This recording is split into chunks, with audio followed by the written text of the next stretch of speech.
Pedro, como é que viste este PEC 4, mais um PEC, uma sucessão, temos assistido a uma sucessão de PECs?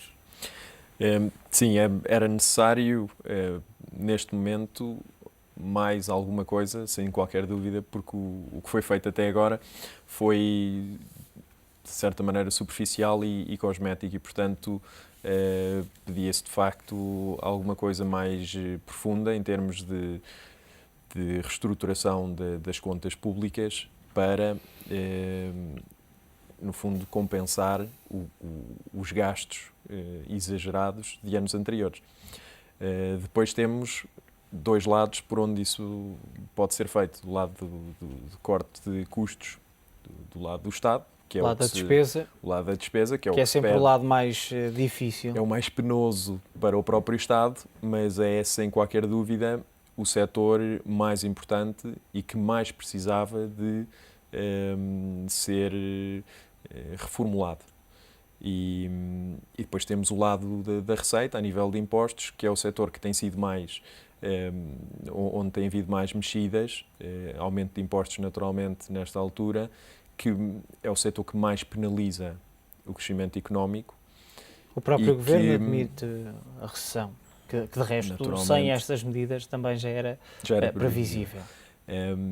Mas é sem dúvida o setor que mais penaliza o crescimento económico e que apesar de ser o mais fácil em termos de cortes para o governo, ou em termos de melhoria ou de busca de mais algumas receitas, e depois deixa-nos com o problema fundamental, porque este, em nosso entender, não é o problema fundamental. Este é um problema de financiamento que se vive atualmente nos mercados financeiros por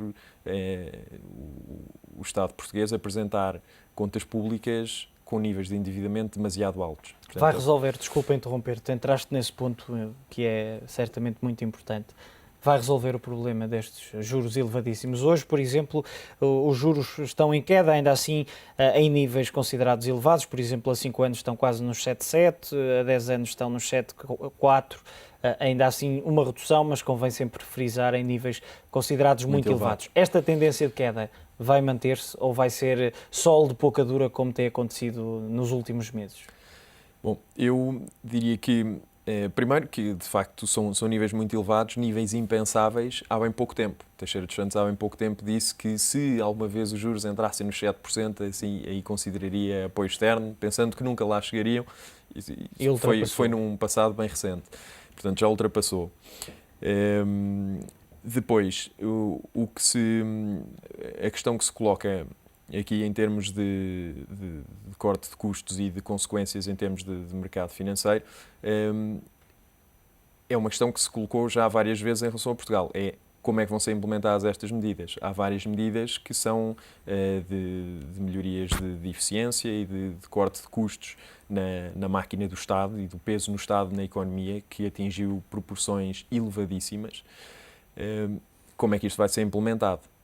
Porque há outra questão que se levanta, por exemplo, apesar de não haver a obrigatoriedade da votação no Parlamento, de uma forma geral do PEC, apenas as medidas fiscais, se não estou em erro, é que serão obrigadas à votação. A questão é, será que a oposição deixa passar o aumento de impostos? Também. A oposição já manifestou que não está 100% com o Governo nestas medidas que foram anunciadas. Portanto, levanta essa questão também e portanto, mais dúvidas surgem em relação à implementação das medidas que foram anunciadas.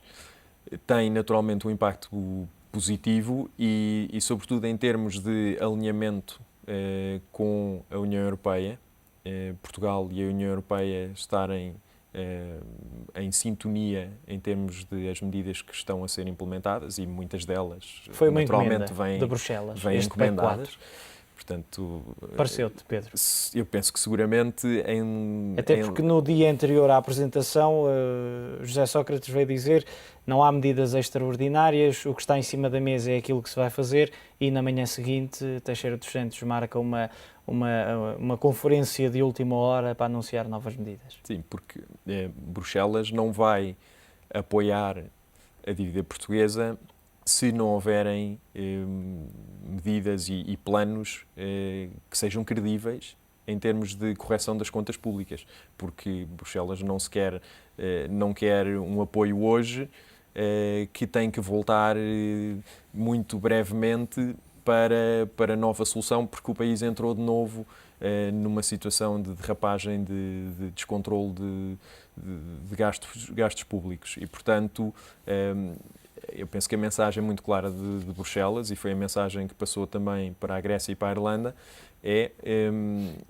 apoiamos sim, e a reestruturação do Fundo de Resgate Europeu vai precisamente nesse sentido, portanto, todo o apoio a economias em dificuldades, mas necessidade de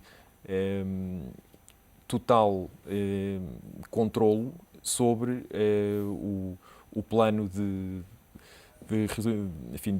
austeridade que é implementado nessas economias para correção dos níveis elevados de dívida que surgiram por gastos excessivos do passado.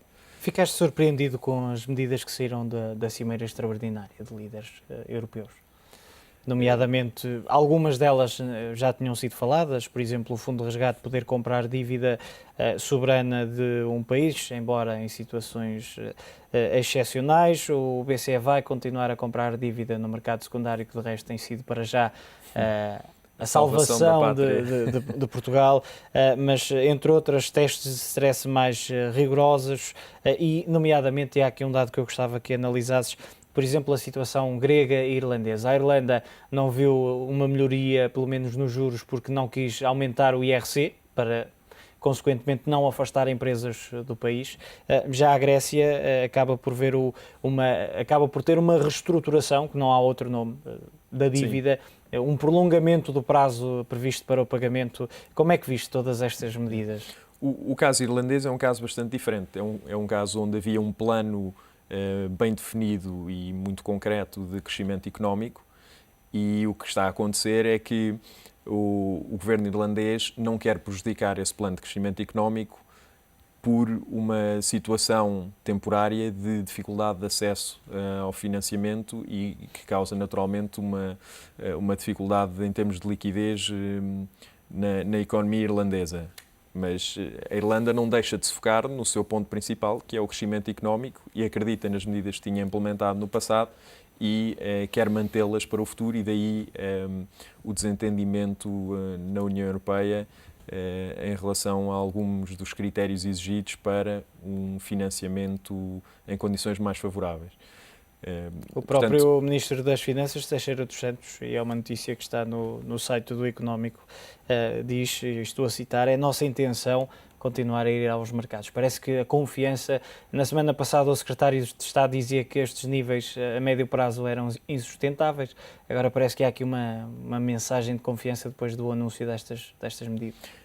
Mas, enfim, o que me parece sobretudo é que o governo português fez da crise de liquidez e de acesso a financiamento o seu problema principal e, ao contrário da Irlanda, mantém esquecido o seu projeto de crescimento económico e, portanto, assumindo que tudo corre bem e que os juros da dívida vão eventualmente reduzir e vão chegar a um nível sustentável no longo prazo, o governo português tem uma missão muito importante e muito difícil, que é de facto, como é que vai pegar numa economia que estará, penso que com quase toda a certeza, em recessão numa altura em que isso acontecer, como é que vai dar a volta e como é que vai estimular o crescimento económico no país.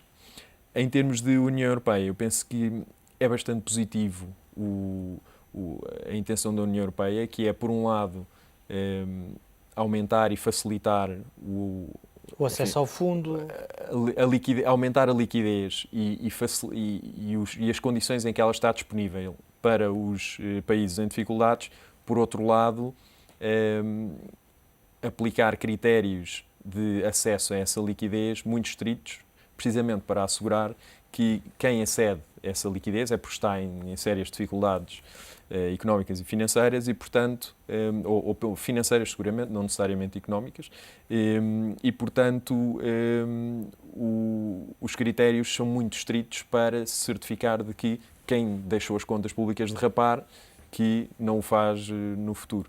Pedro, Muito obrigado. A análise de Pedro Pereira Coutinho, administrador da Fincor, uma análise feita aos principais temas da atualidade. Nota ainda para uma notícia que já foi dada em última hora aqui neste Mercado Global. Pedro Passos Coelho, o presidente do PSD, pediu uma audiência com Cavaco Silva e é uma notícia que será desenvolvida aqui ao longo do dia no ETV. Nota ainda para o líder social-democrata que diz que este encontro será para falar dos últimos desenvolvimentos políticos. Altura para um curto intervalo, não sai daí.